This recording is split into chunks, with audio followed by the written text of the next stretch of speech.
Hey, it's James Taylor.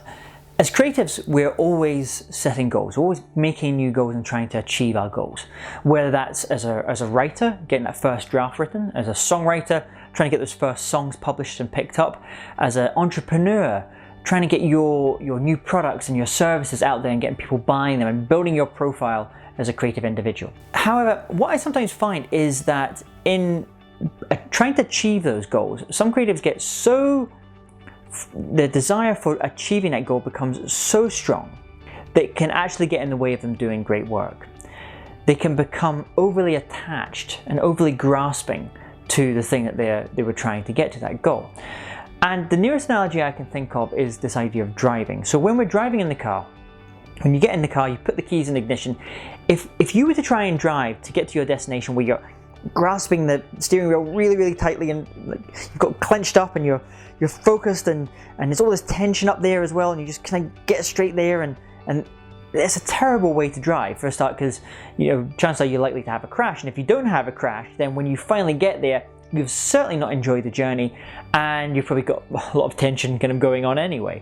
Now, you may be watching and say, well, what James is therefore suggesting is when I'm thinking about goal setting, I should become very laissez-faire, just let it happen. If it happens, it happens. And that's not what I'm saying, because that would be the equivalent of someone getting in a car and just putting their finger on the steering wheel and kind of doing this and that and hoping they get there, not even sure where their direction is that they're trying to get out to. And the result of that is that they're probably not going to get to where the destination they're trying to get to. So there's a happy medium to be struck. There's a middle way in all this. And I would say that think about when you're in a car, when you get into the car and you get to the steering wheel, you're not kind of overly grasping and all this tension up there. And also, you're not driving with one finger. You're holding. You're holding tightly, perhaps, but you're holding, but you're not grasping onto that. And so, as a result, when you eventually get to that goal, get to that destination that you're trying to go to, then you've probably enjoyed the process a lot more, and chances are you getting there in one piece are increased as well. Have a think about that, about when you're working on a goal and you're maybe struggling with it. Think about, where is your level of intention in this? Am I overly grasping, the desire to get this thing is actually getting in the way of you trying to do good work? Or maybe you're not holding firmly at all. You're letting it drift away and get away from you. In which case you need to kind of come back and actually just get control over what you're trying to do as a creative as well.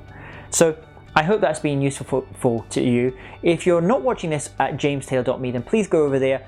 And on there, I would love if you to leave some comments below, and I can get your feedback on, where do you sit with this on goal setting? Do you struggle with this idea of maybe becoming too firmly attached to trying to achieve one of your creative goals? I would love to get your comments. My name is James Taylor. Hi, it's James here. Did you enjoy that episode? If so, there's two things that we can do to continue the journey together. Firstly, I would love if you were to subscribe, give us 5 stars and leave a comment. Secondly, if you go to jamestaylor.me and enter your name and email address, I'm going to send you some free goodies all around creativity and innovation. Look forward to continuing the journey together.